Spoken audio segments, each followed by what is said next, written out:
One of the number one questions I get from artists is, should I run Spotify ads? Should I run YouTube ads? Should I run Facebook ads? We're going to touch on all those today, but I want to focus on Spotify ads because I just think that that's such a great investment long term, and the ROI and the algorithm are just so powerful.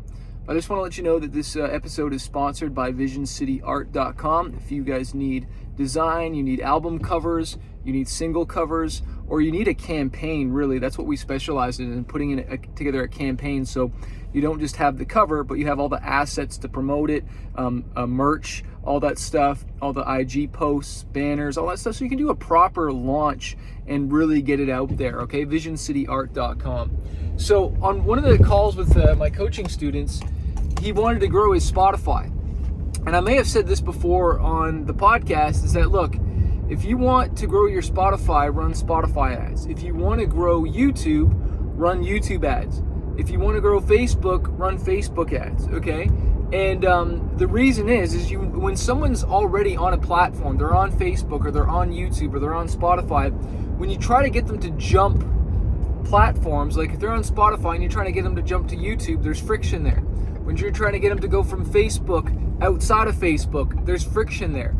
Let alone the platforms don't like it, all right? Now, when you're running ads, it's not such a big deal, but when you're posting on social media, for sure, like when you post on Facebook a link to Spotify or anything that takes them off of Facebook, they don't like that. That's why they allow the embed, so people can still listen to it and stay in Facebook, but they really prefer it when you upload content.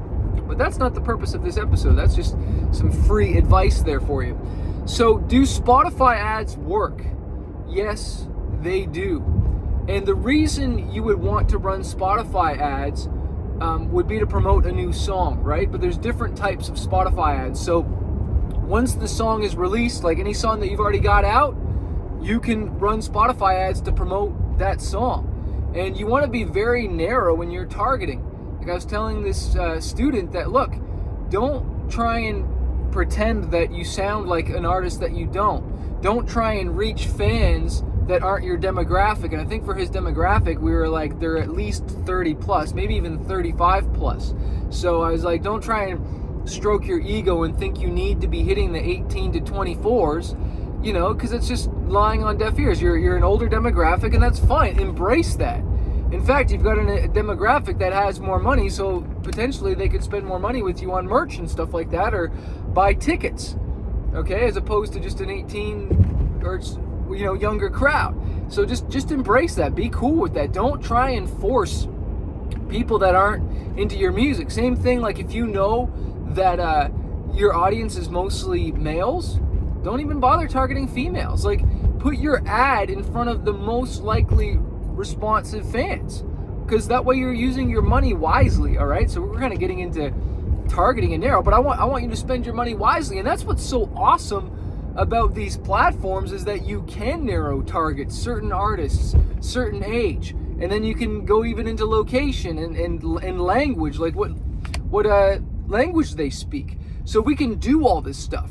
So why would you want to run Spotify? Well, to promote your song, right? So that you can trigger the algorithm so that people save the song, which triggers the algorithm more. And then so Spotify starts sharing it through all its algorithmic playlists, like the Discover Weekly, the radio. There's a bunch more of them that they share algorithmically for people. And so all of a sudden your song starts to get shared, and you start to get this organic growth. And I was showing on the Spotify webinar is that some of my biggest songs came from algorithmic playlists, not the editorial playlists, right? So it's really amazing when the algorithm starts working for you. That's what you want to get to. But so many artists, we release a song and we don't give it the proper promotion. Another way we use to promote the song is, once the song's scheduled for release, set up your Spotify marquee ads, man. Set up those so that when the song comes, everybody's getting who you target is getting the ad about the new song. So upon launch day, you're getting even more streams, and you're smashing that algorithm, and more data, and the more data, like the more streams you can get all at once, especially on release day, the better. Now, why else would you want to run ads promoting Spotify? So you could be running, and I haven't actually done this. We typically do it on Facebook, but what I should be doing is on Spotify. And it's funny that I've never thought about this. So just even recording this podcast, I'm getting ideas. And so the idea is run Spotify ads to your pre-save campaign. Doesn't that make sense? So I'm running Facebook ads most of the time, Facebook and Instagram ads, to my pre-save campaign. And again, I'm trying to get people to jump platforms to pre-save my song, right? Why wouldn't I run Spotify ads? Because they're already in Spotify, and say, hey, pre-save this song. You're already on Spotify. I already know you're a listener. What do you think the response rate will be compared to Facebook or Instagram ads? Post below. What do you think? Do you think the people that are already on Spotify are going to respond better? You better freaking believe it. So what I was also saying to this artist was that, look, you've got to commit, man. You've got to focus. Of course, they're asking me questions about YouTube ads, Facebook ads, all kinds of other ads, and you know, where should I focus, Chris? Where should I focus? Well, this guy paid me a lot of money to talk to me, okay? And I'm going to give you the advice for free here. And I've given this advice before, but sometimes you just need someone to say it to you personally. And I understand that. And that's why I have coaching programs and stuff. Just go to smartmusicbusiness.com/coaching if you want to book a one-on-one, 30-minute or a 60-minute. But you got to focus. I got to focus. I gotta follow one course until successful. And we get so distracted by all these shiny objects, different things that we're chasing, we want to get done. And we think by focusing on one thing, we're missing out on other stuff. But that couldn't be further from the truth. The more you focus on one platform, the more you put all your energy, you're gonna see massive growth. You're gonna see 10x growth when you focus. But that's the hardest part to get people to do, me included, is to choose one thing and give all my energy on that, not for a week, not for a month, for a year, for 2 years, and beat that sucker up. That's why we hit 930,000 monthly listeners on Spotify, right? That's why I'm going to hit over 1 million this year, because I'm going to keep beating that beast up. You know, whatever you want to grow, feed. Whatever you want to die, just stop feeding it. All right? If you want a bad habit to die, stop feeding it. If you want a bad relationship to die, stop feeding it. Stop going back to that girl or that guy. You know, you want to stop struggling with alcohol, stop drinking alcohol. Stop feeding your alcohol addiction. But if you want to grow your Spotify, keep feeding it. Not just releasing songs. You know, like, Spotify doesn't just need new songs. It needs you marketing those songs. Just like a plant doesn't need just water, it needs sunlight.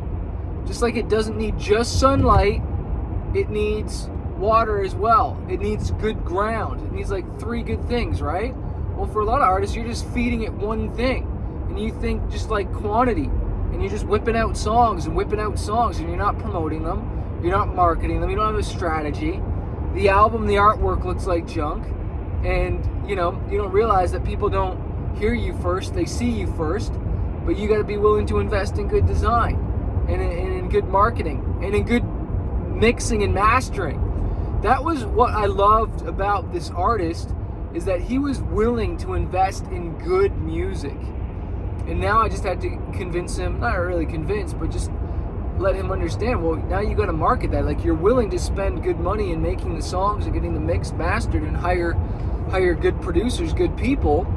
But now you have to have the courage to take the next step, which is marketing, which honestly, for some reason, it's just so hard to convince artists to value that and to see it. And it's like you want labels to spend the money on it. You want someone else to. It's like you want it free or something like that. Like you understand the value of, you know, production and mixing and mastering, but you don't respect or honor the value in marketing. And that's really the one that you need. Like, you think you need more music when you don't. In fact, you need less music and more marketing. Did you hear what I just said? I just gave you $1 million. You need less music and more marketing. Getting it out there and figuring that out. Whether you got to read the books, hire the coaches, get in the trenches yourself, hire people and learn. All right? We have a new book. I've been talking about it. It's called The Truth About the Music Business. Go to smartmusicbusiness.com/truth. And man, it's what every artist needs to know before they sign a record deal. I really talk about building your music career as a business. It will be probably the most eye-opening book you read. The audiobook's coming out soon. It's not out yet as of recording this, but it'll be out soon. We're just getting it edited. And lastly, I want to thank our sponsor, VisionCityArt.com.